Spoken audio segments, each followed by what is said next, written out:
Hello నమస్తే నేను Ashok welcome to ప్రజా చైతన్యం. ఏపీలో ఒక తాజా రాజకీయం మళ్ళీ చర్చనీయాంశంగా మారుతుంది. నారా లోకేష్కి సంబంధించి, పవన్ కళ్యాణ్కి సంబంధించి, టీడీపీకి సంబంధించిన మీడియాలో కొన్ని సంచలన వార్తలు వచ్చాయి. ఆ వార్తల్లో లోకేష్ భవితవ్యానికి, పవన్ కళ్యాణ్ భవితవ్యానికి ప్రశ్నార్థకంగా మారింది చంద్రబాబు నిర్ణయాలు, చంద్రబాబు వ్యాఖ్యలంటూ కూడా ప్రధానంగా రాసుకుంటూ వచ్చారు. అయితే పవన్ కళ్యాణ్ని టార్గెట్ చేస్తూ పవన్ కళ్యాణ్ సెంట్రిక్గా రాజకీయం అంతా సాగుతుంది ఏపీలో. అలాగే జగన్మోహన్ రెడ్డిని అందరూ తక్కువ అంచనా వేస్తున్నారు. జగన్మోహన్ రెడ్డికి ఇంకా తన బలం అలానే ఉంది, తనకు ఓట్ బ్యాంక్ కూడా స్థిరంగా ఉంది కాబట్టి జగన్మోహన్ రెడ్డి తక్కువ అంచనా వేయొద్దు అంటూ కూడా మాట్లాడుతూ వచ్చారు. ఇక మరోవైపు ఉద్యోగులకు సంబంధించిన జీతభత్యాలపైన కూడా మళ్ళీ ఏపీలో ఒక రచ్చ జరుగుతూ ఉంది. ఉద్యోగులకు సంబంధించిన జీతాలు 1వ తారీఖు చెల్లించట్లేదు కూటమి సర్కార్ అంటూ కూడా ఉద్యోగులందరూ ఆగ్రహం వ్యక్తం చేస్తున్నారు. ఎన్నికల హామీలో ఏదైతే ఇచ్చారో దానికి భిన్నంగా ఇప్పుడు ప్రభుత్వం నిర్ణయాలు తీసుకుంటుంది, నిర్ణయాలు మాట్లాడుతుందంటూ కూడా చెప్తూ వచ్చారు. ఏపీ తాజా రాజకీయ పరిణామాలపైన ఈరోజు ఇంటర్వ్యూలో మాట్లాడదాం. ఇంటర్వ్యూలో నాతో పాటు పార్టిసిపేట్ చేస్తున్నారు అనలిస్ట్ పురుషోత్తం రెడ్డి గారు. పురుషోత్తం రెడ్డి గారు నమస్తే. అశోక్ గారు నమస్తే. సో ఏంటి, నేను పేరు ప్రస్తావించను, ఆ పేరు కూడా మీకు తెలిసే ఉంటుంది. ఆయన చేసినటువంటి వ్యాఖ్యలు, ఆయన చేసినటువంటి కామెంట్స్ ఇప్పుడు రాజకీయంగా చాలా దుమారాన్ని రేపుతుంది. ముఖ్యంగా టీడీపీ పార్టీకి సంబంధించి తమ ప్రధాన మీడియాగా చెప్పుకునేటువంటి పత్రికలో కావచ్చు, ఛానల్లో కావచ్చు, అలాంటి వార్తలు రావటం దేనిని సూచిస్తుంది? అంటే రాధాకృష్ణ గారు వారాంతపు వ్యాఖ్యలు అంటారు, వీకెండ్ బై రాసే దాంట్లో కొన్ని ఆసక్తికరమైన అంశాలు, వాస్తవిక అంశాలు, దగ్గరగా ఉన్న అంశాలు ప్రస్తావించారు. ప్రధానంగా ఆయన లోకేష్ గారి నాయకత్వం, ఆయన నాయకత్వంలో తెలుగుదేశం భవిష్యత్తు ఏమవుతుందనే అంచనాలతో కూడినటువంటి వ్యాఖ్యలు. దాంట్లో కొంత రియలిస్టిక్ గా ఉంది, కొంత ఊహాజనితం కూడా ఉన్నాయి. ఒకటి, వారి వ్యాఖ్యలు ఎందుకు ప్రాధాన్యత సంతరించుకున్నదంటే వారికి అనుకూలంగా ఉన్న మీడియాలో ఆయన ప్రధానమైన వ్యక్తిగా ఉండడం వల్ల రాధాకృష్ణ గారికి సహజంగా అట్లాంటి చర్చ దారితీస్తాను. నేను ప్రధానంగా చెప్తున్న మాట ఏంటంటే లోకేష్ గారి నాయకత్వం, లోకేష్ గారి భవిష్యత్తు, ఆయనతో కూడిన తెలుగుదేశం భవిష్యత్తు, వీటిపైన ఆయన కొంత ఆందోళన వ్యక్తం చేశాడు. కొన్ని చోట్ల సురకలు కూడా అంటించాడు. ఫస్ట్ పాయింట్ ఏంటంటే అందరూ అంగీకరించాల్సింది, లోకేష్ గారు తెలుగుదేశం పార్టీ భవిష్యత్తు నాయకుడు. ఆయన కీ అడ్రస్ గా చెప్తున్న పాయింట్ ఏంటంటే మనం కూడా చాలా సందర్భాల్లో మాట్లాడుకున్నాం. తరువాతి ఎన్నికలు 29 ఎన్నికల్లో చంద్రబాబు గారి సీనియారిటీ కొంత డిసడ్వాంటేజ్ అయ్యే అవకాశం కూడా ఉంటుంది. కొన్ని సందర్భాల్లో ఆయన సీనియారిటీ అడ్వాంటేజ్ అయితే, కొన్ని సందర్భాల్లో డిసడ్వాంటేజ్. 2014 ఎన్నికల్లో చంద్రబాబు గారి సీనియారిటీ ఆయనకు అడ్వాంటేజ్. 2014లో పెద్ద ఎత్తున రాష్ట్ర విభజన తర్వాత ఒక ఆందోళన ఏంటి, ఏమైపోతుంది ఆంధ్రప్రదేశ్, ఆ టైంలో ఒక సీనియరు, ఒక అనుభవజ్ఞుడు అనే చర్చ చంద్రబాబు గారిని గెలుపుకు దారితీస్తుంది. అదే 29లో ఏమవుతుందంటే చంద్రబాబు గారి వయసు 80కి వస్తుంది. The same time Jaganmohan Reddy ఒక పర్సనాలిటీ, ఆయన 50 చుట్టూ తిరుగుతూ ఉంటాడు, 55, 56లో ఉంటాడు. పవన్ కళ్యాణ్ గారు దాదాపు 60కి దగ్గరగా, జగన్ గారి దగ్గర కొంత పెద్దవాడు అనుకుంటాను, 60 చుట్టూ తిరుగుతూ ఉంటాడు. లోకేష్ గారు 50 కిందనే ఉంటాడు. వీళ్ళ ముగ్గురు మధ్య యుద్ధం జరుగుతుంది, రాజకీయ యుద్ధం. ఈ టైంలో చంద్రబాబు గారి ప్రస్తావన కూడా లోకేష్ ఇంపార్టెంట్ రోల్ పోషించాల్సి వస్తుంది. ఒక లోకేష్ గారు ఆ పాత్ర పోషించకపోతే ఒక ఇద్దరు యువకులు, ఒక సీనియర్ పొలిటీషియన్, 80 ఏళ్ల వయసు ఉన్న వ్యక్తి అనే చర్చ వచ్చేస్తే అప్పటికి 20 ఏళ్ళ ముఖ్యమంత్రి చంద్రబాబు గారు. సరే, ఒక అవకాశం ఏంటనే దానికి ఇంక స్కోప్ లే, లేదా 14 లాగా ఒక అనుభవజ్ఞుడికి అవకాశం, ఆ పరిస్థితులు లేవు. అందువల్ల సీనియారిటీ కొంత డిసడ్వాంటేజ్. యంగ్ టర్క్ వచ్చేసింది కదా, మళ్ళీ ఈ సీనియర్ ఏంటి అనే ప్రభావం వస్తుంది. లోకేష్ ఎంట్రీ కావాలి. కానీ లోకేష్ వచ్చేస్తే వీళ్ళిద్దరు తట్టుకోగలడా? ఒక పక్క జగన్మోహన్ రెడ్డి గారు ఒక powerful personality, young. Pawan Kalyan garu ఒక పవర్ఫుల్ పర్సనాలిటీ, యంగ్. లోకేష్ గారు వాళ్ళిద్దరు సెట్ అవుతాడా, వాళ్ళిద్దరిలాగా ప్రూవ్డ్ అవుతాడా అనేది ఆయన ఆందోళన. దానికి పరిష్కారం ఏంటి? ఆయన గందరగోళం. అదే గందరగోళం ఏంటంటే చంద్రబాబు గారు వయసు, ఆయన అనుభవం, ముఖ్యమంత్రి లోకేష్ గారు మహావృక్షం ముందు తన పాత్ర పోషించలేకపోతున్నాడు అంటాడు. అంటే చంద్రబాబు ఒక పర్సనాలిటీ ఆడ ఉన్నప్పుడు ఇంకొకరు ఎలగలేదు అంటాడు. అది ఎట్లా కరెక్ట్? ఇప్పుడు పవన్ కళ్యాణ్ గారు కూడా లోకేష్ లాగానే కదా. పవన్ కళ్యాణ్ గారు కూడా లోకేష్ లాగా, లోకేష్ అన్న పవన్ కళ్యాణ్ సీనియర్ మంత్రిలో, ఆయన గతంలో మంత్రి పదవి చేసినాడు, ఎమ్మెల్సీగా ఉన్నాడు. మరి చంద్రబాబు గారు కళ్ళ ముందు ఆయన ఎదగలేనప్పుడు మరి పవన్ కళ్యాణ్ ఎట్ట ఎదుగుతున్నాడు? పాయింట్ ఏంటంటే పవన్ కళ్యాణ్ ఇండిపెండెంట్ రాజకీయాలు చేస్తున్నాడు. దాంతో సమర్థిస్తామా, వ్యతిరేకిస్తామా, అది ఎవరికి నష్టం, ఎవరికి లాభం పక్కన పెడితే ఇండిపెండెంట్ గా వ్యవహరించే ప్రయత్నిస్తున్నాడు. మరి లోకేష్ గారు ఇండిపెండెంట్ గా ఉంటున్నాడా? ఇండిపెండెంట్ అంటే అర్థం తను చెప్పిందే జరగడం కాదు. తన ముద్ర ఏంటి? రాజకీయాల్లో తన ముద్ర ఏంటి అనేది, తన ముద్ర ఏంటి, విధానాల్లో తన ముద్ర ఏంటి, లోకేష్ గారు చేసినటువంటి ఒక ఒక బ్లెండర్ ఏంటంటే రాజకీయంగా ఆయన తీసుకున్న మంత్రి శాఖలు చాలా బ్లెండర్. ఓ అవునా? ఆయన ఆయన ముద్ర, ఆయన ప్రభావం చూపలేని మంత్రిత్వ శాఖలు తీసుకున్నాడు. ఐటీ, విద్యాశాఖ. ఐటీ అనేది మన బెంగళూరు, మన చెన్నై, మన హైదరాబాదు మధ్యలో మనం ఉన్నాం. వాటి ముందు కొత్తగా ఐటీ కంపెనీలు వచ్చేది చాలా కష్టం. వచ్చినా కూడా చాలా పరిమితంగా వస్తాయి. లోకేష్ యొక్క ఇంపాక్ట్ ఇప్పుడు హైదరాబాద్ లో కేటీఆర్ లేకపోతే స్టాలిన్ ఇట్లాంటి రాదు. చాలా 1-2 కంపెనీలు వస్తాయి. దాంతో లోకేష్ లోకేష్ అని చెప్పడానికి ఆయన ముద్ర ఏం పడదు. అదే ఈయన ఏమంటాడంటే ఆర్కే గారు హైదరాబాద్ ఒకవేళ ఐటీ కంపెనీలు వచ్చినా అది చంద్రబాబు ఖాతాలో పడిపోతాయి అంటాడు. అదేం కాదు, రావు. 1-2 వస్తే అది పెద్ద ముద్ర ఉండదు. హైదరాబాద్ కాదు మంది, బెంగళూరు కాదు మంది. ఈయనేమనుకున్నా అంటే ఏమీ లేని రాష్ట్రానికి ఐటీ కంపెనీలు వచ్చేస్తే మన ముద్ర వస్తుందని ఈయన అనుకున్నాడు. అట్లా రావు. ఆ రకంగా ఆ శాఖ ఒక సమస్య. రెండో శాఖ విద్యాశాఖ. విద్యాశాఖలో విద్యాశాఖ అనగానే నీకు 15 నీకు 15 గుర్తొస్తుంది. ఇప్పుడు పట్టే పరిస్థితి అట్ట అయిపోయింది. మరి నీకు 15 ఇవ్వలేడు. అది ఈయనే చెప్పేసినాడు ఒకసారి. వచ్చే విద్యా సంవత్సరం అన్నాడు. వచ్చే విద్యా సంవత్సరం కూడా 15 నీకు 15 అయితే ఉండదు. నీకు 15 తప్ప మీకు 15, మీకు 15 అంటే మీ కుటుంబానికి 15 తప్ప నీకు 15 అయితే ఉండదు. మరి నీకు 15 లేని శాఖను తీసుకొని ఏం ముద్ర వేస్తాడు? విద్యాశాఖ అనగానే జగన్ గారు ఏడా నీకు 15 అంటాడు. ఇప్పుడు రామానాయుడు గారిది రింగ్ టోన్ గా మారిపోయింది నీకు 15 అనేది. మరి ఈ పరిస్థితుల్లో విద్యాశాఖలు ఏం పైపించు వెంటనే కోరికలు, టీచర్లు వాళ్ళ ప్రమోషన్లు, వాళ్ళ జీతభత్యాలు, ఏం ఇంపాక్ట్ క్రియేట్ చేస్తాడు? నెగటివ్ ఇంపాక్ట్ తప్ప. కాబట్టి ఆయన ఇంపాక్ట్ క్రియేట్ చేయడానికి అనుకూలమైన శాఖ తీసుకోలేదు. దానివల్ల ఆ శాఖల్లో ఆయన ముద్ర ఏం పడదు. పైపించి ఇంకో ముద్ర ఏం పడుతుంది? చంద్రబాబు గారు కొడుగ్గా మొత్తం ఈయన అధికారాన్ని చెలాయిస్తున్నాడు. ఈ ముద్ర పడిపోతుంది. కామెంట్ చేస్తున్నారు కదా సకల శాఖ మంత్రిగా లోకేష్ ఉన్నారని. అనివార్యం అది అంటాను. వాళ్ళు రామకృష్ణారెడ్డి గారికి ఆ పేరు పెట్టారు కాబట్టి ఈ పేరు పెడుతున్నారు. ఎట్లా సకల శాఖ? ఆయన మంత్రి, కేబినెట్ మంత్రి కాదు, రామకృష్ణారెడ్డి గారు మంత్రి కాదు. కానీ లోకేష్ గారు మంత్రి.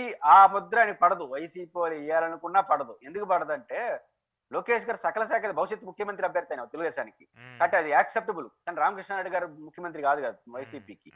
కాబట్టి ఈ సకల శాఖ మంత్రి ముద్ర, కానీ వీటి ముద్ర పడుతోంది. ఈయన తండ్రి అధికారాన్ని అడ్డం పెట్టుకొని అధికారాన్ని చెలాయిస్తున్నాడు. మొత్తం ఈయన చేతిలో తీసుకున్నాడు. ఈ ముద్ర పడిపోతుంది. ఆయన ఏ ముద్ర అయితే ఈయనకంటూ ఒక ఇంపాక్ట్ క్రియేట్ అవుతాలో సొసైటీ యాక్సెప్ట్ చేసే ముద్ర పక్కకు పోయి మొత్తాన్ని ఈయన నిర్వహిస్తున్న ముద్ర మాత్రం నెత్తినేసుకుంటాడు. ఇది ఆయన ఎంపిక చేసుకున్న శాఖల డిసడ్వాంటేజ్. దీని కారణంగా ఆయన ఇంపాక్ట్ క్రియేట్ చేయలేకపోతున్నాడు. ఇంకొక ఇంపాక్ట్ అదనంగా రెడ్ బుక్ ఇంపాక్ట్. ఏదైతే ఒక నాయకుడిగా భవిష్యత్తు ఎదగాలనుకుంటున్నాడో ఆ ఇంపాక్ట్ కాకుండా ఏరే ఇంపాక్ట్ వచ్చేస్తుంది. అందువల్ల లోకేష్ గారికి మన సలహా ఇవ్వదలుచుకోలేదు. కానీ ఆయన 2 మంత్రిత్వ శాఖలు వదులుకొని తన ఇంపాక్ట్ చేయగలడానికి అవకాశం ఉన్న ఒక ఇరిగేషన్ ఇట్లాంటి శాఖలు కానీ తెచ్చుకుంటే ఖచ్చితంగా ఆయన రాబోయే మంత్రిత్వ శాఖలో ఆయన అది ఆలోచిస్తే బెటరు. కాబట్టి ఆయన ఆ శాఖలో ఉన్న ఆయన ముద్ర వేయలేడు. వేరే ముద్రలు పడుతున్నాయి. ఈ రెడ్ బుక్ ముద్రలు పడిపోతుందో లోకేష్ గారి ఇంపాక్ట్ క్రియేట్ చేయలేకపోతున్నాడు. ఖచ్చితంగా ఇది తెలుగుదేశం పార్టీకి ఒక disadvantage. At the same time number 2 ఎవరు మంత్రివర్గంలో? ఇప్పుడు లోకేషే ఉండాలి మామూలుగా అయితే. ఇప్పుడు పవన్ కళ్యాణ్ దూరినాడు మధ్యలో. ఈ పవన్ కళ్యాణ్ దూరడంతో చంద్రబాబు గారికి ఆల్టర్నేటివ్ ఎవరు అంటే పవన్ కళ్యాణ్ వచ్చేస్తారు మధ్యలో. ఇది ఒక అదనపు డిసడ్వాంటేజ్. ఆయన 5 ఏళ్ళు ఉంటాడా? మధ్యలో ఏమన్నా తప్పించుకుంటాడా? నేను ప్రభుత్వాన్ని బాగా చెడపేరు వచ్చేస్తే ఇంకొక వెసులుబాటు. లోకేష్ గారికి లేని వెసులుబాటు పవన్ కళ్యాణ్ కంటే ప్రభుత్వం ఇంకా చెడ్డ పేరు వచ్చేసింది, ఇంకా ఈ ప్రభుత్వంలో ఇంతే అనే పరిస్థితి వచ్చేసిందంటే సమ్మగా తప్పుకోవచ్చు. నేను మొదటి నుంచి చెప్తున్నాను, ఈయన ఇచ్చిన హామీలు అమలు చేయలేదు, నమస్కారం పెట్టి వచ్చేస్తే ఆయన పని అయిపోతుంది. కానీ లోకేష్ గారు రాలేడు కదా, ఆ పార్టీలో ఉండాలి, అందులోనే వేయగాలి. కాబట్టి ఈ రోల్ పోషించే ఈ 2 కారణాలు ఇచ్చా ఏదైతే ఆర్కే గారు భావించాడో ఆ ఆందోళన తెలుగుదేశం పార్టీలో ఉంది. దట్టు సీనియర్లు కాదని ఈయన ఎమర్జ్ అవుతున్నారు. వాళ్ళు ఒక సమస్య ఇంట్లో. ఇవన్నీ కలిపి లోకేష్ గారికి ఒక సమస్య. లోకేష్ గారి సమస్యలన్నీ పార్టీ గడుచుకుంటాయి. ఎందుకంటే 29 ఎన్నికలు లోకేష్ కేంద్రంగా జరగాలి. జరిగితే ఒక సమస్య, జరగకపోతే ఇంకొక సమస్య. ఆ రకంగా లోకేష్ గారు ఖచ్చితంగా క్రూషియల్ పీరియడ్ లో ఉన్నాడు. ఆయన క్రూషియల్ పీరియడ్ అర్థం చేసుకొని ఇవన్నింటిని చెడుపుకొని ఈ 4 ఏళ్లలో ముందుకొస్తే ఖచ్చితంగా మంచి లీడర్ గా ఎమర్జ్ అవుతాడు. లేకపోతే ఆయన ఒక సమస్యగా మారుతాడు. ఓకే, ఇక్కడ నాకు 2 పాయింట్స్. ఒకటి, నిన్న మీరు అది కూడా నేను కూడా చూశాను, పవన్ కళ్యాణ్ సెంట్రిక్ గా ఏపీ రాజకీయం మొత్తం నడుతుంది. పవన్ కళ్యాణ్ టార్గెట్ గానే నడుస్తుంది. పవన్ కళ్యాణ్ స్వతహాగా ఆయన రాజకీయాన్ని ఆయన చేసుకుంటూ వెళ్తున్నాడు. ఆయన పార్టీ బలోపేతం గురించి ఆయన మాట్లాడుతూ వెళ్తున్నాడు. బీజేపీ అండదండలు ఆయనకున్నంత ప్రాముఖ్యతగా టీడీపీకి లేవు అనేటువంటి ఒక పాయింట్ కూడా అక్కడ వచ్చింది. దాన్ని మీరు కరెక్ట్గా అబ్జర్వ్ చేస్తే మనకు కూడా తెలుస్తుంది. ఇంకోవైపు లోకేష్కి సంబంధించి అంటే ఇంటర్నల్గా వాళ్ళిద్దరి మధ్య కొన్ని వ్యక్తిగత విభేదాలు ఉన్నాయి, దానివల్లే ఆయన ఇలాంటి వ్యాఖ్యలు చేస్తున్నారని చెప్పేసి టీడీపీకి సంబంధించిన కొంతమంది నేతలు కూడా నిన్న రిలీజ్ అయినటువంటి ఈ ఆర్టికల్కి సంబంధించో వీడియోకి సంబంధించో మాట్లాడుతూ వస్తున్నారు. ఈ 2 పాయింట్ల మీద ఏం చెప్తారు? అంటే పవన్ కళ్యాణ్ గారికి మన లోకేష్ గారికి ఒక సహసిద్ధమైన రాజకీయమైన గ్యాపే ఉంటుంది. ఉమ్, నేను చెప్పే కదా, చంద్రబాబు గారి తర్వాత అంటే నేను అని పవన్ కళ్యాణ్ గారు ముందుకెళ్తాడు. ఉమ్, ఇండిపెండెంట్ చంద్రబాబు గారు తర్వాతే కాదు, ఉమ్, చంద్రబాబు తోడుగా నేను అంటాడు, నేను కూడా ఒక ఆల్టర్నేటివ్ అని ఆయన అంటాడు. లోకేష్ గారు చంద్రబాబు వారసుడిగా ఒక ఆల్టర్నేటివ్ గా ముందుకు వస్తాడు. ఈ 2 ఆల్టర్నేటివ్ ఇవ్వడలేదు. ఉమ్, అందువల్ల ఇది సహసిద్ధమైన క్లాస్, ఏదో Okay. దురుద్దేశాలు గొడవలు ఉండే వచ్చే క్లాస్ కాదు. ఉమ్, ఇది పాలిటిక్స్ లో సహజం. అది వాళ్ళ మధ్య ఉంటుంది. దాన్ని ఎట్ట తట్టుకొని ఎట్ట ఆయన ఆల్టర్నేటివ్ అవుతాడు అనేది కాలం నిర్ణయిస్తుంది. ఉమ్, రెండో పాయింట్ ఏంటంటే పవన్ కళ్యాణ్ సెంట్రిక్ గా అంటే పవన్ కళ్యాణ్ ఒక సమస్య ఉంది కదా. పవన్ కళ్యాణ్ గారు ఏరే పార్టీ, ఉమ్, తెలుగుదేశం కాదు. ఉమ్, కాబట్టి ఆయన ఇండిపెండెంట్ గా ఉండడానికి వివిధ సందర్భాలు ప్రయత్నిస్తున్నాడు. కొన్ని హారిబుల్ కామెంట్స్ కూడా వస్తున్నాయి. ఉదాహరణకు మన హోంమంత్రికి హోంమంత్రి అనిత గారికి సంబంధించి తిరుమలలో లడ్లకు సంబంధించి చంద్రబాబు గారు చేసిన ఒక అలిగేషన్ ఒక సమస్య. ఉమ్, ఆయన ఏదో ఒక పొరపాటున టంగ్ స్లిప్ అయ్యాడో అవపోయినట్టు దాని ఇంతవరకు వచ్చింది, సుప్రీంకోర్టు వరకు పోయింది అది. ఉమ్, ఈయన ఏకంగా సనాతన ధర్మం సేకరించి ఇష్టంగా మాట్లాడేశాడు. ఆ, ఇది తెలుగుదేశం దాన్ని తట్టుకోలేదు. తెలుగుదేశానికి అన్ని ప్రజలు కావాలి కదా, ఆ, అదో సమస్య ఉంది. తెలుగుదేశం జనసేన బీజేపీ ఒకే ఆలోచనతో ఉన్నాయి కాబట్టి పోతే పోని అనుకుంటాడు. ఆయన అట్ట కాదు కదా, అన్ని సెక్షన్లు లేకపోతే ఆయన ముఖ్యమంత్రి ఉండలేడు. ఉమ్, కాబట్టి ఇప్పుడు ఈయన పాటికి ఈయన సనాతన ధర్మం సేకరించేసి ఆయన ఇట్లాంటి ప్రకటనలు చేసేసాడు అనుకో, మీ క్రిస్టియన్లో అయితే ఎట్ట చేస్తారా, ముస్లింలు అయితే ఎట్ట, ఈ పదజాలాలు ఒక దశ దాటిందంటే తెలుగుదేశానికి చాలా ప్రమాదం వస్తుంది. ఉమ్, ఈ పరిస్థితుల్లో ఆ ఇబ్బందికర వాతావరణం ఉన్నప్పుడు ఈయన ఆ మాటలు మాట్లాడుతారు, దాన్ని ఖండించలేడు, దాన్ని సమర్థించలేడు. ఇది ప్రాబ్లమ్స్ వస్తాయి. ఉమ్, కాబట్టి పవన్ కళ్యాణ్ గారు చేస్తున్నటువంటి ఇండిపెండెంట్ యాక్టివిటీ ఏదైతే ఉందో ఉమ్, అది తెలుగుదేశం పార్టీకి సంకటంగా మారుతా ఉంది. ఉమ్, ఈ సంకటంగా మారినప్పుడు ఏముంది, పవన్ కళ్యాణ్కి ఒక వెసులుబాటు ఉంది.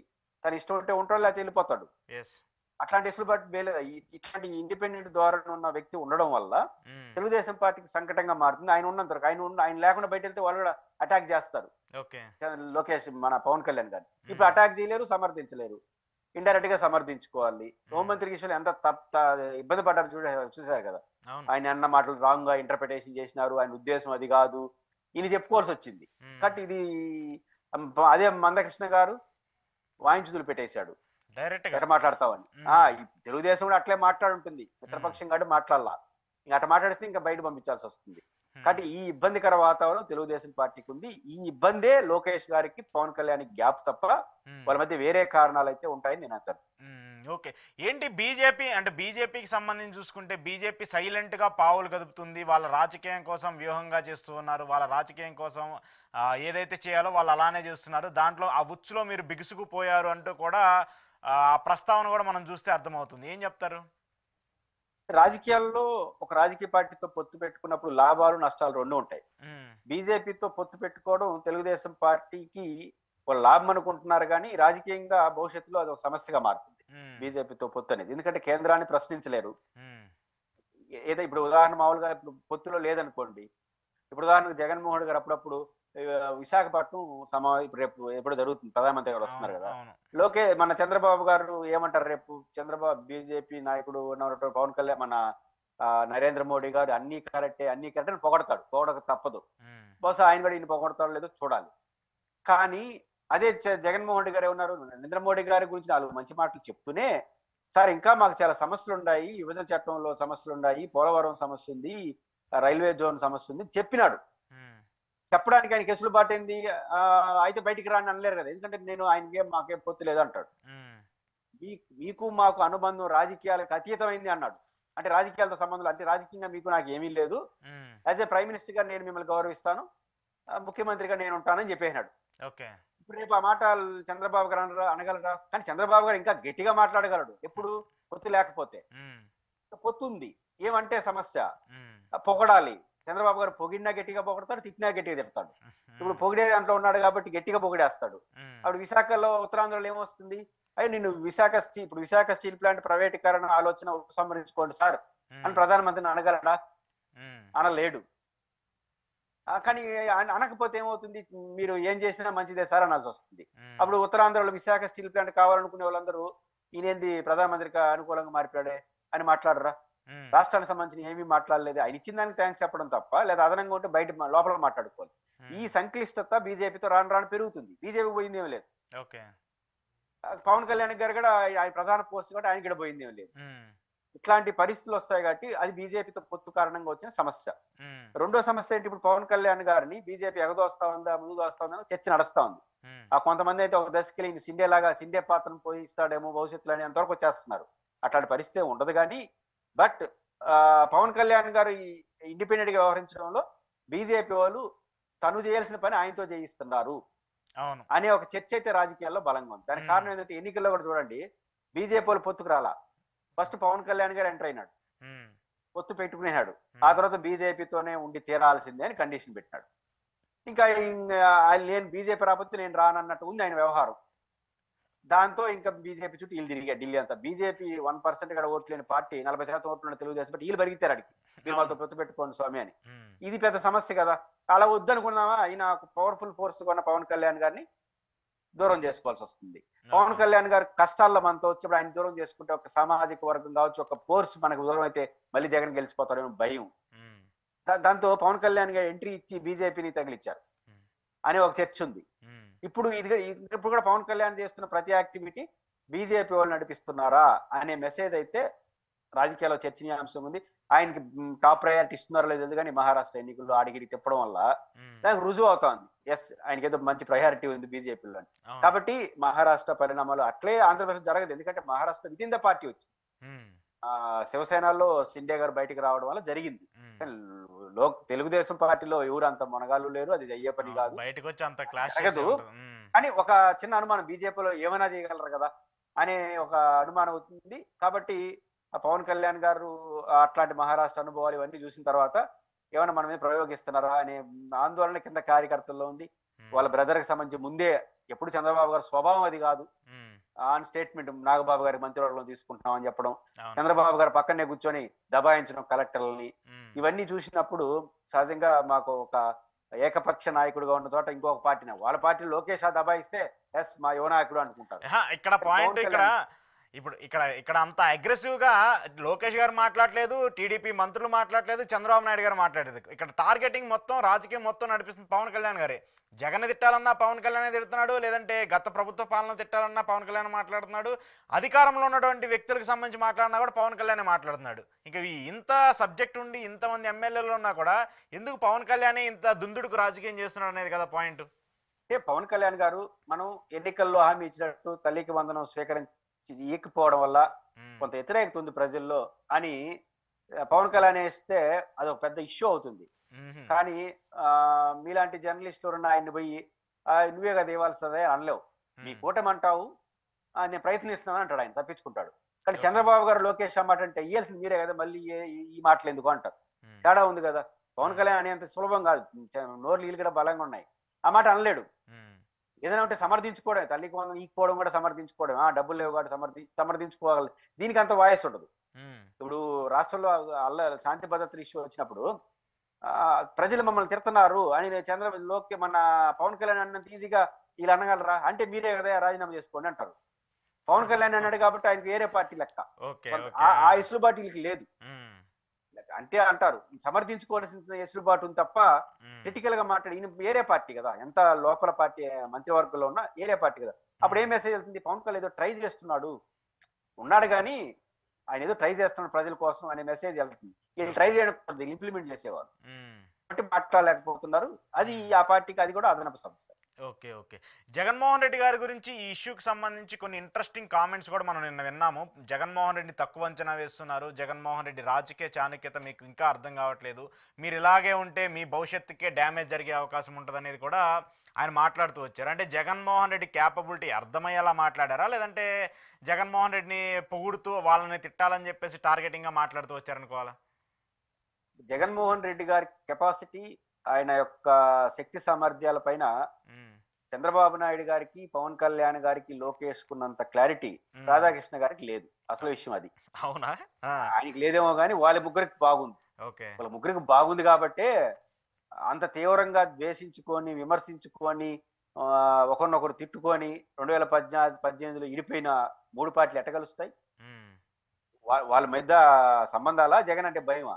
ఉమ్, జగన్ పట్ల రాజకీయంగా అంచనా ఉంది కాబట్టే మనం ఎన్ని తిట్టుకున్నా ఇప్పుడు ప్రధానమంత్రి గారిని ఎలా విమర్శించాడు చంద్రబాబు నాయుడు గారు, చంద్రబాబు నాయుడు గారిని ప్రధానమంత్రి ఎట్ట విమర్శించాడు, వీళ్ళిద్దరిని పవన్ కళ్యాణ్ ఎట్ట విమర్శించాడు, పాచిపోయిన లడ్డు చాలా పెద్ద పెద్ద మాటలు మాట్లాడినారు. అవును. ఇన్ని మాట్లాడిన ముగ్గురు ఒకసారి ఎందుకు కలిసినారు? ఉమ్, జగన్ శక్తి సామర్థ్యాలు బాగా తెలుసు కాబట్టే కలిసినారు. ఉమ్, కాబట్టి రాధాకృష్ణ గారి కన్నా వీళ్ళ ముగ్గురికి బాగా తెలుసు. ఉమ్, ఇది ఫస్ట్ పాయింట్. రెండో ఓకే. పాయింట్, ఇంకా 10 ఏళ్ళు కూడా మేము కలిసి ఉంటాం ఉమ్, ఆయన పవన్ కళ్యాణ్ ఎందుకు అంటున్నారు? విడిపోతే కొంత జగన్ తట్టుకోలేము, ఓకే. పవర్ఫుల్ కదా, నీకు 11 వచ్చినాయి, అవసరమైతే వచ్చే సంవత్సరం వైటికి పంపించేస్తాము, ఇన్ని ఉపన్యాసాలు చెప్తా కూడా ఉమ్, మళ్ళీ మేము 10 ఏళ్ళు ఎందుకు కలిసి ఉండాలి? వైటి పడిపోయినాడు మీ ఇద్దరు చూసుకోవచ్చు కదా, అధికార ప్రతిపక్షం ఆయన. అది మీరు ఆయన వైటి పడిపోయాడు, ఇంకా జగన్ ప్రజలు ఇప్పుడు లోకేష్ గారు ఏదో అన్నట్టున్నారు, ఉమ్, 80% మంది ప్రజలు ఆయన మర్చిపోయారు, 20% మంది వాళ్ళు మర్చిపోతారు త్వరలో అన్నాడు. జనం అవునా? మర్చిపోయిన ఆయన తర్వాత ఇంక ఉండే జనం అంతా మీతో పవన్ కళ్యాణ్, ఒకరు అధికార పార్టీ ఒక ప్రతిపక్ష పాత్ర మీరే పోషించుకొని జగన్ ఉన్నాడు కదా. ఉమ్, కానీ వాళ్ళకి తెలుసు జగన్ ఎంత ఉన్నాడో వాళ్ళకి తెలుసు. కాబట్టి జగన్ తెలుసు కాబట్టే అనునిత్యం ఇప్పుడు జగన్మోహన్ రెడ్డి గారిని అధికారంలో జగన్ ఉన్నప్పుడు ఎంత విమర్శించారో తెలియదు కానీ ఆయన ఓడిపోయిన తర్వాత ఎక్కువ విమర్శిస్తున్నారు, ఘోరాది ఘోర పరాది అయిన తర్వాత కూడా. ఉమ్, అంటే ఆయన శక్తి సామర్థ్యాలు తెలిసే. ఎంత శక్తి సామర్థ్యాలు తెలుసు అంటే మళ్ళీ జగన్ వస్తే, మళ్ళీ జగన్ వస్తే ఎందుకు వస్తుంది డౌట్? ఉమ్, మళ్ళీ జగన్ వస్తే పరిశ్రమలు వెళ్ళిపోతాయేమో, మళ్ళీ జగన్ వస్తే విశాఖపట్నంకి వచ్చి పని, మళ్ళీ జగన్ వస్తే రాజధాని ఏమైపోతుందో, పరిశ్రమాధిపతులు మమ్మల్ని అంటున్నారు మళ్ళీ జగన్ వస్తే మా పరిస్థితి ఏందని. ఎందుకు ఇంత ఆందోళన? 11 సీట్లు వచ్చిన ఆయన పైన వాళ్ళకి పర్ఫెక్ట్ గా జగన్ కెపాసిటీ పట్ల వాళ్ళ ముగ్గురికి స్పష్టత ఉంది. అందువల్లనే కలిసినారు, అందువల్లనే ఎన్ని తేడాలు ఉన్నా కూడా కలిసి నటిస్తున్నారు. ఉమ్, 10 ఏళ్ళు ఉంటామంటున్నారు. ఇవన్నీ జగన్ మీద భయంతో, జగన్ మీద నమ్మకంతో, జగన్ మీద శక్తి సామర్థ్యాలకు. రాధాకృష్ణ గారికి ఏమైనా డౌట్ ఉండొచ్చు కానీ వాళ్ళ క్లారిటీ ఉంది. ఉమ్, వాళ్ళు ఆ ప్రయాణంలో జగన్ గేషులో కరెక్ట్గా ఉన్నారు కాబట్టే నిత్యం జగన్ నామస్మరణ చేసుకుంటూ మాట్లాడుకున్న అసెంబ్లీకి పోకుండా కూడా ఈ 3 పార్టీలు కలిసి ఒక ఆట ఆడుకుంటున్నాడంటే అసెంబ్లీకి పోకపోవడం డ్రాస్టిక్ స్టెప్. అవును. మనం చాలా సార్లు మాట్లాడుతున్నాం అసెంబ్లీకి పోవడం పెద్ద ఆ, ఎవరికి సమాధానం చెప్పలేనటువంటి డెసిషన్ అది. ఉమ్, అలాంటి డెసిషన్ తీసుకుని ఆయన ప్రెస్ మీట్లు పెట్టి అసెంబ్లీతో వీళ్ళతో ఒక ఆట ఆడుకుంటున్నాడంటే ఉమ్, ఏంటి అర్థం? ఆయన కెపాసిటీ ఉంది కాబట్టి జగన్ కెపాసిటీ ఎంత ఉందో వీళ్ళందరికన్నా ఎవరికన్నా వాళ్ళ ముగ్గురికి బాగా తెలుసు. ఉమ్, వాళ్ళు తెలుసు కాబట్టి అంత జాగ్రత్తగా ఎన్నికల ముందు ఉన్నారు, ఇప్పుడు ఉన్నారు. ఉమ్. ఏంటి పార్టీకి మీడియాకి, సొంత మీడియాకి మధ్య ఏమన్నా విభేదాలా, లేకపోతే ఏమన్నా క్లాషెస్ వచ్చాయంటారా? గత కొంతకాలం నుంచి వస్తున్నటువంటి వార్తలు కావచ్చు, ఇసుక మీద రాస్తూ వచ్చారు, మద్యం మీద రాస్తూ వచ్చారు, ప్రభుత్వం చేసినటువంటి తప్పుల మీద రాస్తూ వచ్చారు, జగన్మోహన్ రెడ్డిని ఎక్కువగా తిట్టడానికి టార్గెట్ పెట్టుకునేటువంటి ఇది ఇప్పుడు ఎందుకు చంద్రబాబు నాయుడిని టార్గెట్ చేస్తూ చంద్రబాబు నాయుడు గురించి మాట్లాడుతూ ఆయన ప్రభుత్వం గురించి మాట్లాడుతూ వస్తుంది? ఒకటే ఉండొచ్చు, మొట్టమొదటి అంశం తన ఇండిపెండెన్స్ కాపాడుకోవడం. ఓకే. మీడియా ఎప్పుడు కూడా తన ఇండిపెండెన్స్ కాపాడుకుంటేనే అది ఉంటుంది, వ్యక్తిత్వం ఉండాలి, ఇది ఉండాలి. ఉమ్, కాబట్టి విమర్శనాత్మకమైన వార్తలు రావడం ద్వారా తన ఇండిపెండెన్స్, మేము ఇండిపెండెంట్ గా ఉంటాం అనే మెసేజ్ ఇవ్వడం ఒక పాయింట్ ఉండొచ్చు. ఉమ్, రెండో పాయింట్ ఏంటంటే లోకేష్ గారు వేరు, చంద్రబాబు గారు వేరు. ఓకే. చంద్రబాబు గారు చాలా పెయిన్ఫుల్ అంశాలు కూడా భరిస్తాడు. ఉమ్, ఆయన లోపల ఏమనుకున్నా కొంత వయసు, అనుభవం, ఆయన గత చరిత్ర వంటి రీత్యా కొంచెం కష్టం వచ్చినా, నష్టం వచ్చినా, ఒక విమర్శ ఎవరైనా చేసేసినా, ఒక తిట్టినా, ఒక అరిసినా, ఒక విమర్శలు చేసినా, తీవ్రమైన పదజాలు వాడినా కూడా కొన్ని సందర్భాల్లో వాడతాడు. కానీ చాలా సందర్భాల్లో సమయం పాటిస్తాడు, సమయం వచ్చినప్పుడు దానికి ఒక దెబ్బ కొడతాడు. ఉమ్, లోకేష్ గారు వయసు, ఆయన పెరుగుదల. చంద్రబాబు గారు ఒక స్థాయి, ఎమ్మెల్యే స్థాయి నుంచి కింద పడి పైన పడి ముఖ్యమంత్రి అయ్యి రామారావు గారిని ఎదుర్కొని సెకండరీగా ఉండి ప్రైమరీగా వచ్చాడు. కానీ లోకేష్ గారు గోల్డెన్ స్పూన్ తో వచ్చినాడు. అవును. కాబట్టి ఆయన పుట్టుకే ఒక ముఖ్యమంత్రికి మనవడుగా పుట్టినాడు, పెరుగుదల ఒక ముఖ్యమంత్రికి కొడుగ్గా పెరిగినాడు, ముఖ్యమంత్రికి మనవడుగా పుట్టినాడు, ముఖ్యమంత్రికి కొడుగ్గా పెరుగుతున్నాడు. కాబట్టి సహజంగా ఆయన గోల్డెన్ స్పూన్. కాబట్టి చంద్రబాబు గారికి ఉన్న టాలరేట్ కానీ, చంద్రబాబుకు ఉన్నటువంటి ఆ లౌక్యం, ఆ గతం లోకేష్ గారికి లేదు, వయసు రీత్యా ఉండదు. కాబట్టి లోకేష్ గారు ఖచ్చితంగా ఆ తేడా ఉన్నప్పుడు రాధాకృష్ణ గారితోనైనా, TV5 తోనైనా, ఈనాడుతోనైనా ఆయన వ్యవహరించినట్టు ఈయన వ్యవహరించడు. కొంచెం తేడా ఉంటుంది, ఆ వయసు, అనుభవం అన్నీ ఉంటాయి. కాబట్టి ఆ తేడా ఏదో వచ్చినట్టు కనిపిస్తా ఉంది. మీకు వాళ్ళెందుకు ఇప్పుడు చంద్రబాబు తెలుగుదేశం పార్టీని ఎత్తినేసుకుని జగన్ తిట్టిన సోషల్ మీడియాలో చాలా మంది ప్రముఖులందరూ ఈ రోజు అప్పుడప్పుడు రివర్స్ లో మాట్లాడతారు. అవును, రియాక్ట్ అయ్యారు కూడా వాళ్ళందరూ. టీడీపీ వాళ్ళందరూ కూడా ఇప్పుడు రాధాకృష్ణ గారికి అగనెస్ట్ గా మాట్లాడుతూ వచ్చారు. రాధాకృష్ణ గారు అగేన్స్ట్ వీళ్ళు మాట్లాడుతున్నారు. లోకేష్ గారికి భిన్నంగా కూడా చాలా మంది మాట్లాడినారు. ఈ యూట్యూబ్ ప్యానలిస్టులు కూడా చాలా మంది రోజు ఆ ఛానల్లో కూర్చొని అధికార పార్టీని చెప్తున్నారు కదా. వీళ్ళందరూ ఏంటంటే చంద్రబాబు గారు అయితే ఎవరు చంద్రబాబు గారి దగ్గరికి మీలాంటి వాళ్ళైనా నాలాంటి వాళ్ళైనా చంద్రబాబు గారు నాకు ఒక మంత్రి పదవి కావాలనుకుంటున్నాం, నేను బాగా చేస్తానంటే చూద్దాం అంటాడు. ఉమ్, ముఖ్యమంత్రి అడిగితే కొడతాడు కానీ ఆయన పదవి అడిగితే ఒప్పుకోడు. ఉమ్, అదర్ దాన్ ఏది అడిగినా చూద్దాం అశోక్ అంటాడు. ఉమ్, అర్థం ఉందా, మీరు నేను పోయి మంత్రి పదవి అన్నారు. కానీ లోకేష్ అట్ట అడగడు, వాయించేస్తాడు. ఉమ్, కొట్టడు కానీ ఉమ్, తిలా తెక్కగా ఉన్నావు, నువ్వు జర్నలిస్టు, ఆయన అనలిస్టు, మీకు ఏమొచ్చాయా, నువ్వు మంత్రి అడుగుతావు అని ఉన్నది చెప్పేస్తాడు. ఉమ్, కానీ చంద్రబాబు గారు ఇవ్వకపోయినా ఉమ్, చూద్దాం చూద్దాం అంటాడు. అది ఈయనకి ఆయనకున్న తేడా. కాబట్టి లోకేష్ గారు ఓకే. ఖచ్చితంగా రాధాకృష్ణ గారు వాళ్ళంతా సీనియర్ పర్సనాలిటీస్. ఉమ్, యూట్యూబ్ లో ఉండేవాళ్ళు, ఈ అనలిస్టులు కూడా అందరూ అసంతృప్తి ఉంటారు. కారణం ఏంటంటే లోకేష్ గారి నాయకత్వ స్థానంలో కొంచెం యువకుడు దూకుడుగా ఉంటాడు, అవును. టాలరెన్స్ కెపాసిటీ తక్కువ ఉంటుంది. కాబట్టి ఆ గ్యాప్ అనేది ఉంది. అది కూడా ఒక కారణం ఉండొచ్చు ఆంధ్రజ్యోతిలో అలాంటి వార్తలు రావడానికి. ఓకే. ఓకే. సో ఏంటి ఉద్యోగులకు సంబంధించి చాలా పెద్ద ఎత్తున ఉద్యమం జరుగుతుంది. వాళ్ళందరూ కూడా ఆగ్రహం వ్యక్తం చేస్తూ వస్తున్నారు. గతంలో జగన్మోహన్ రెడ్డి ఎలా చేశాడో దానికంటే దారుణంగా మీరు చేస్తున్నారంటూ కూడా మాట్లాడుతూ వస్తున్నారు. 1వ తారీఖు జీతాలు ఇస్తామని చెప్పారు మీరు. వచ్చినటువంటి ఈ 7 నెలల్లోనే 5, 6 తారీఖులు వచ్చినా కూడా మాకు జీతాలు పడిన పరిస్థితి అని చెప్పేసి ఉద్యోగులు మొరపెట్టుకున్నటువంటి ఆడియో కాల్స్ అన్ని బయటికి రావడం, ఉద్యోగుల అధ్యక్షులందరూ ఇప్పుడు బయటకు వచ్చి మాట్లాడుతున్నారు. అంటే అప్పుడు దాకా జగన్మోహన్ రెడ్డిని తిట్టి తిట్టి తిట్టి మీరు 1వ తారీఖు జీతాలు కూడా ఇవ్వలేని పరిస్థితిలో ఉన్నారని చెప్పినటువంటి వాళ్ళు ఇప్పుడు ఈ 7 నెలల్లోనే ఇంత వ్యతిరేకత మూట కట్టుకుంటూ ఉద్యోగులందరికీ ఎగనిస్ట్ అవ్వాల్సినటువంటి పరిస్థితులు ఏమొచ్చాయి? ఉద్యోగుల విషయంలో కొన్ని సమస్యలు ఉన్నాయి. ఉమ్, రెండోది తెలుగుదేశం పార్టీ స్వయంకృతాపరాధం. ఉమ్, ఉద్యోగస్తులు ఏ సమస్యనన్నా టచ్ చేయాలంటే 100 కోట్లతో వ్యవహరించేవారు. ఉమ్, వాళ్ళు న్యాయమైన సమస్యే కావచ్చు, కానీ ఒక డిఏ ఇద్దామా అంటే 100 కోట్లు. ఉమ్, కానీ 100 కోట్లు ఏమన్నా ఈ రోజు రేపు తీసేద్దామంటే కుదరదు. ఇప్పుడు పెన్షన్స్ ఉన్నాయి, ఉమ్, అమ్మఒడి లేకపోతే సంక్షేమ పథకాలు ఇయ్యొచ్చు, ఈకపోవచ్చు, ఒక నెల తర్వాత ఇయ్యొచ్చు, అసలు ఎత్తేవడం ఎత్తేవచ్చు. దాని ఏదో రాజ్యాంగబద్ధం ఏం కాదు. ఇప్పుడు ఉమ్, సామాజిక పెన్షన్లు రేపటి నుంచి ఆపేస్తారంటే వాళ్ళు ఏం కోర్టుకు పోవడానికి లేదు. ఉమ్, కానీ ఉద్యోగస్తులది లీగల్ కాంప్లికేషన్ ఉంటాయి కదా. ఒకసారి డిఏ అమలు చేస్తే ఇంక జీవితకాలం, ఓకే. ఒకసారి పిఆర్సీ అమలు చేస్తే జీవితకాలం. ఇట్లాంటి ఇష్యూ కాబట్టి కొంచెం కాంప్లికేట్ ఉంటుంది, డబ్బులు పరిమితులు ఉన్నాయి. ఉమ్, ప్రధానంగా ఉద్యోగస్తుల సమస్య అయినా 2, 3. ఉమ్, ఒకటి వాళ్ళ పాత బకాయిలు, డిఏలు, ఉమ్, అదేవిధంగా పిఆర్సీ, ఉమ్, అదేవిధంగా మొదటి రోజు జీతం. ఉమ్, చంద్రబాబు గారు ఎన్నికల్లో హామీ ఏం జాగ్రత్తగా ఇచ్చినాడు, ఉద్యోగుల ఆత్మగౌరవాన్ని కాపాడుతానన్నాడు. ఆత్మగౌరవం అంటే ఏంటి ఊరికి అర్థం కాదు. ఉద్యోగులది ఆర్థిక భవిష్యత్తే తప్ప ఆత్మగౌరవం సమస్య ఆడుంది. ఉమ్, వాళ్ళకి ఆర్థిక పరమైన అంశాలేదు. తెలివిగా మాట్లాడినాడు. కానీ ఓకే. మాట్లాడిన విషయాలు జగన్ తిట్టినంత, నువ్వు 15 రోజుల్లో సిపిఎస్ రద్దు చేస్తున్నావు, ఎప్పుడు చేస్తావు, ఉమ్, ఎప్పుడు చేస్తావు? ఆయన 1 year లో ఉద్యోగుల ఆందోళన దృష్టిలో పెట్టుకొని సరే హేతుబద్ధమైన పిఆర్సీ ఇస్తాం, ఇది సారీ మన సిపిఎస్ రద్దు చేసి ఓల్డ్ పెన్షన్ విషయంలో జాగ్రత్త తీసుకుంటాం, 1 year లో అందరితో చర్చిస్తాం, జగన్ లాగా చెయ్యం, ఉమ్, అయిపోయింది, ఇంకొక 3 నెలలు పోతే 1 year అయిపోతుంది. ఉమ్, ఇంతవరకు హేతుబద్ధం ఏంటో కమిటీ ఏంటో పవన్ కళ్యాణ్ గారు చెప్పాలి. ఓకే. ఇప్పుడు పిఆర్సీకి మన జీపీఐ ఓల్డ్ పెన్షన్ స్కీమ్ ఏం చెప్తాడు? జగన్ అన్న ఒక మంచి చేసినాడు, ఉమ్, నేను ఓల్డ్ పెన్షన్ స్కీమ్ ఇవ్వలేను, మార్చానని చెప్పాడు కానీ ఇవ్వలేను. At the same time CPS correct కాదు, ఉమ్, మాధ్య మార్గంగా గ్యారంటీ పెన్షన్ జిపిఎస్ ఇస్తానంటే దానికి ఒక హేతుబద్ధి. ఈరోజు భారతదేశానికి అంత రోల్ మోడల్. ఉమ్, చంద్రబాబు నాయుడు గారు కూడా తెలుసుకునే ఇంప్లిమెంట్ చేయడానికి ట్రై చేసి ఈ మీడియా చెడగొట్టింది. ఉమ్, యాక్చువల్ జూలైలో జగన్ గారి సంతకాన్ని యాజ్ ఇట్ ఈజ్ అమలు చేయించి రుజువు చేస్తుంటే అది అయిపోయిండేది. ఓకే.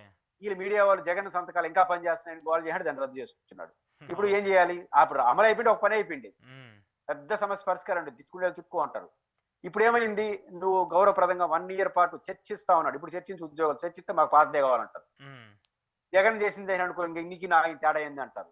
ఉమ్, సిపిఎస్ అమలు చేస్తే ఊరుకోరు, ఓకే. సిపిఎస్ అమలు చేస్తే ఊరుకోరు, జగన్ చేస్తే ఇంక ఆయనకి నీకు తేడా లేదంటే పాతది అమలు చేయలేదు. ఉమ్, ఎట్లా చేయాలి? ఇరుక్కున్నాడు.